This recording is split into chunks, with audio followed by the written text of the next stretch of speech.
A jornalista Juliana Dalpiva, do ICL, explicou quem é Pedro Vaca, da OEA.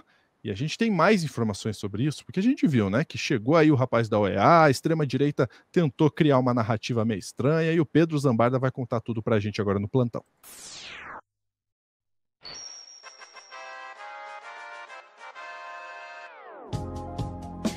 Quem é? Quem é Pedro Vaca? Quem é? Vamos chamar o Pedro Zambarda para contar pra gente. Pedro, seja bem-vindo, meu querido. Pedro Vaca. É Vaga que fala. É Vaga? Desculpa. Desculpa, pra mim é Vaca. Observador da OEA, né, que teve um outro corte aqui no Meteoro falando a respeito dos bolsonaristas se aproveitando, né? E aí é legal, ô Lúcio, eu vou trazer duas reportagens, uma da Folha de São Paulo e o depoimento também da Juliana Dalpiva, que aliás está lançando um livro muito bom sobre o assassinato do Rubens Paiva. Recomendo que vocês leiam também, Crime Sem Castigo. Entrevistei ela esses dias e eu vou trazer também alguns cortes aqui do Meteoro, hoje não deu tempo. Mas algumas pessoas deram impressões um pouco mais diversificadas sobre o Pedro Vaca, sem ser os bolsonaristas lá falando que nós vivemos numa ditadura, monarcaram lá, né? Tipo, vai acabar o Brasil, precisa de intervenção internacional. E aí, que diz a Folha de São Paulo na reportagem da Thaís Oliveira e da Mariana Holanda, né? Relator de liberdade de expressão da OEA é pressionado no Brasil e ele perde serenidade. O que ele diz aqui? Pedro Vaca fala sobre espaço para conversa em meio a pressões de organizações da sociedade civil e políticos bolsonaristas. Relator pela liberdade de expressão da Comissão Interamericana de Direitos Humanos, Pedro Vaca, afirmou nesta quarta que o convite feito pelo Brasil à sua delegação demonstra ao mundo a ampla força democrática no país. Diante da pressão de bolsonaristas para que o órgão internacional faça uma reprimenda ao judiciário brasileiro, Vaca também pediu que a sociedade brasileira faça uma conversa serena que possa somar ao debate público no Brasil. Ele também foi recebido, gente, não foi só bolsonaristas. Senador Elisiane Gama, deputada Jandira Fegali, pastor Henrique Vieira, várias pessoas receberam, porque foi um convite do governo do Brasil, tá, gente? Eu estou novamente aqui a convite do Estado do Brasil, e isso, aos olhos da comunidade internacional, mostra uma abertura à observação internacional que encontramos, de ampla força democrática e de enorme contribuição ao diálogo regional, disse ele. A declaração ocorreu durante um encontro de Vaca com parlamentares governistas que participaram da CPI do 8 de janeiro, incluindo a relatora senadora Elisiane Gama. A reunião foi dividida em duas partes, uma pública e outra restrita. Vaca cumpre uma extensa agenda no Brasil. Um dia antes, o relator se encontrou com aliados do ex-presidente Jair Bolsonaro e com a família do homem preso pelo ataque do 8 de janeiro que morreu na penitenciária da Papuda, em Brasília. Na saída de um dos eventos, em entrevista ao Metrópolis, ele disse estar impressionado com as denúncias dos parlamentares sobre liberdade de expressão. O tom dos relatórios é realmente impressionante, disse ele. Na segunda, ele se reuniu com integrantes da Polícia Federal, de quem recebeu uma cópia da minuta de golpe preparada em 2022 por bolsonaristas. Em outra ocasião, no mesmo dia, foi ao Supremo Tribunal Federal para uma conversa com o presidente Luiz Roberto Barroso e o ministro Alexandre de Moraes, vulgo Xandão. Após a agenda desta quarta, com o deputado pastor Henrique Vieira do PSOL, afirmou que Vaca disse ter precisado de pouco tempo no Brasil para perceber o poder da desinformação. Também, né, você ouvindo, sei lá, o Magno Malta, completamente alterado. A Carla Zambelli com aquela cara de caçada. É o poder da desinformação, né, Lúcio? Cara de caçada. Por essa não esperava. Já a deputada federal Jandira Fegali afirmou que o relator pediu aos deputados e senadores mais informações sobre o artigo da Constituição que garante imunidade parlamentar, além de exemplos concretos de desinformação. Essa matéria da Folha está bem completa, traz tudo, inclusive a questão do assédio dos golpistas, porque é o seguinte, gente, como disse o jurista Cacá, a gente mostrou num outro corte aqui do Meteoro, tem um movimento organizado para tentar anistiar os caras.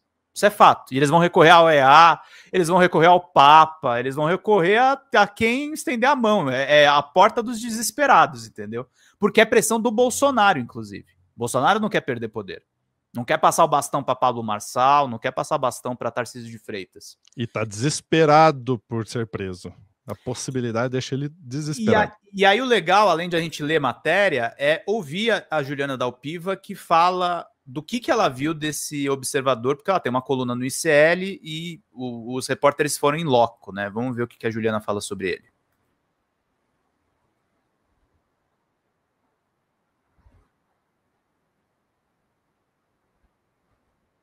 muitas coisas aqui hoje para conversar com vocês. Vamos acelerando então, porque tem coisa demais para a gente falar com a Juliana Dalpiva, começando com mais um encontro do relator para a liberdade de expressão da Comissão Interamericana de Direitos Humanos. Vou ter que chamar o Pedro Vaca de novo aqui no nosso programa.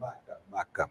Não, eu vou continuar falando como a gente estava falando antes. Eu tenho mais umas 3 piadas. Até o fim da Juliana eu gasto as 3 piadas que eu tenho, calma. Ó, ele se encontrou com jornalistas e intelectuais ontem no Rio de Janeiro. Na véspera ele pediu uma conversa serena. A Juliana está no Rio, tá, gente? O debate público no Brasil. E isso depois de dizer, vocês lembram daquela frase que a gente já trouxe aqui, que estava impressionado com os relatos que ele ouviu por parlamentares bolsonaristas, mas também ouviu relatos do STF de parlamentares governistas. A Ju estava no encontro do Rio, né, Ju? Conta mais detalhes para a gente. Ele teve uma agenda extensa, né? A minha reunião, na qual eu participei, que tinha outros jornalistas e também outros estudiosos. Tava, por exemplo, na minha reunião, na minha sessão, estava a Cecília, diretora do Intercept Brasil, também estava a Cecília Oliveira, e também estava o Luiz Eduardo Soares, antropólogo, ex-secretário de Segurança do Rio de Janeiro, o professor Daniel Irata, da UF, que pesquisa violência. Então, e existiam ali outros pesquisadores, eu estou citando esses 4, porque a reunião é fechada, e foram os que junto comigo, né, eu mais eles, me autorizaram a falar.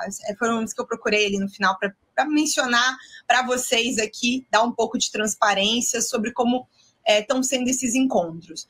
O Pedro Vaca é um colombiano, não começou ontem nessa trajetória dentro dessa área da liberdade de expressão. Então, ele está, me parece, essa é a minha análise, tá? Cumprindo uma determinação de ouvir vários setores da sociedade brasileira, do parlamento, dos tribunais, e eu acho que vai sair um relatório técnico. As perguntas ali da conversa que a gente teve foram muito técnicas, né? Ele não chegou para a gente apresentando nenhum cenário, adiantando a opinião dele, qual é a avaliação dele sobre tudo que ele já ouviu ao longo da semana. Ele tinha um interesse em ouvir, por exemplo, a minha experiência profissional com o que aconteceu nos últimos 5, 6 anos cobrindo o Bolsonaro, até os episódios de perseguição que eu mesma sofri. A gente deu transparência ao que a gente trabalha, o que a gente fala aqui no ICL para vocês, sobre a tentativa de golpe de Estado, sobre como, durante os anos do governo Bolsonaro, as instituições foram cooptadas, a Polícia Federal não podia fazer investigações de corrupção, a troca da cúpula da própria Polícia Federal no governo Bolsonaro para, de algum jeito, controlar a Polícia Federal, a ausência do Ministério Público Federal também ao longo dos anos, e não só nas questões de corrupção, mas também na pandemia. Também os professores, os pesquisadores mencionaram os problemas para a segurança pública, da falta de dados. Então, eu sei que ele também se reuniu, aí a gente está vendo as imagens, né, com os integrantes da CPI, com os outros parlamentares que também acompanham esses temas. Não me parece que o Pedro Vaca vai sair do Brasil sem saber concretamente a nossa situação. Inclusive as questões, as dificuldades. Mas não vai comprar, não me parece que vai comprar esse discurso falacioso de uma grande censura do Poder Judiciário sobre os brasileiros e a extrema-direita e pobres parlamentares que estão perdendo suas contas nas redes sociais. Isso aí cruza, né, Lúcio? A gente pode pegar aquela informação na Folha, ele se espantou com o volume de desinformação. Então ele pode até... Olá, meu amigo Magno Malta, você ouve o cara falar um monte de groselha, mas no relatório você anota outra coisa, né? Perfeito. Vamos ver mais um pouquinho. Que são perseguidos pelo ministro Alexandre de Moraes. Inclusive, os parlamentares brasileiros, né, que tiveram com ele, entregaram cópias dos documentos que foram encontrados na investigação da Polícia Federal, demonstrando a tentativa de golpe de Estado. Então, os elementos foram colocados para o Pedro Vaca. E acho também que ele é um profissional que está atento a tudo isso, embora E aí é que está um pouco a questão, está pressionado externamente, é uma pressão que já vem dentro desse contexto da eleição do Trump e de tudo que está acontecendo nos Estados Unidos. Mas todos os elementos foram cedidos e inclusive com documentação para que ele saia do Brasil sabendo o que está acontecendo aqui. Vamos lembrar que ele não é uma vaquinha de presépio. Pedro Vaca é um advogado experiente, né? Ele é um advogado de direitos humanos. A formação dele é um advogado de direitos humanos. Não me parece que ele vá, Panuso, Panuso, Juliana, Vivi, você que está assistindo, jogar sua carreira fora para poder agradar meia dúzia de deputados de extrema-direita brasileiros. A gente espera, obviamente, que o relatório dele traga as informações que os bolsonaristas trouxeram, só que as informações que os bolsonaristas trouxeram são uma narrativa, como eles gostam de chamar, né? Que traga a narrativa, o argumento bolsonarista, lembrando que ele foi convidado também pelo governo brasileiro, né? Teve o convite feito pelos deputados de extrema-direita nos Estados Unidos, e a pressão dos deputados americanos também para que essa visita acontecesse, mas ele foi convidado pelo governo brasileiro, que ele traga as informações que ele ouviu e que o relatório dele aponte para o caminho óbvio da realidade, a realidade dos fatos e não das histórias contadas pela extrema-direita. Acho que pela história do Pedro Vaca, não conhecia seu trabalho, mas pelo que eu li do trabalho dele dos últimos anos, me parece que ele vai trazer um relatório que seja muito coerente com a realidade dos fatos do Brasil. O Brasil sofreu uma tentativa de golpe de Estado, patrocinado pela extrema-direita, patrocinado por Jair Bolsonaro, pelos deputados de extrema-direita, e também que não existe no Brasil um processo de perseguição política, de silenciamento de opositores políticos e de censura. Seria, talvez, Juliana, o primeiro caso no mundo de uma censura onde os deputados podem viajar o mundo denunciando a censura e voltando para o Brasil, para suas casas, para o seu trabalho no parlamento. Seria uma ditadura um pouco disfuncional, a ditadura brasileira, que permite que os deputados viajem o mundo falando mal do Brasil. E outra coisa, né, Lúcio? Quando é que o Trump vai se importar com o Bolsonaro, né? Não, ainda mais nesse movimento nacionalista, protecionista do Trump em relação às suas fronteiras. Ele não vai se desgastar por isso. Agora, Pedro, até gostaria da sua opinião em relação ao que esse possível relatório aí pode representar em relação a impactos, né, dentro do país. Eu acho que o impacto vai ser próximo de zero. Eu acredito que o relatório vai ter algumas críticas, sim, ao Supremo Tribunal Federal. Eu acho que uma coisa que até a própria Folha de São Paulo levanta às vezes, e eu não concordo com essa análise, tá? Que fique claro.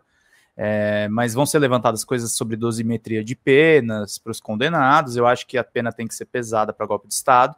Mas talvez eles levantem algumas questões, mas eu acho muito difícil eles ficarem contra essa questão, Lúcio, porque é um crime de direitos humanos, é um crime que envolve defensores de ditadura, forças do exército, tentativa de assassinato. Eu acho muito difícil o nosso querido Vaca acabar saindo dessa análise, assim. Por mais que ele tente ser isento, equilibrado, já sabe colocar, ele vai falar que o país está polarizado, esse tipo de coisa, e eles vão seguir. A gente nunca deve confiar nesses órgãos internacionais, né? A gente tem que lembrar, por exemplo, Transparência Internacional foi a favor da prisão do Lula, a gente teve aí até órgãos do Departamento de Defesa americano colaborando com a Lava Jato, FBI, enfim, tem interesses externos, sim, contra o atual governo.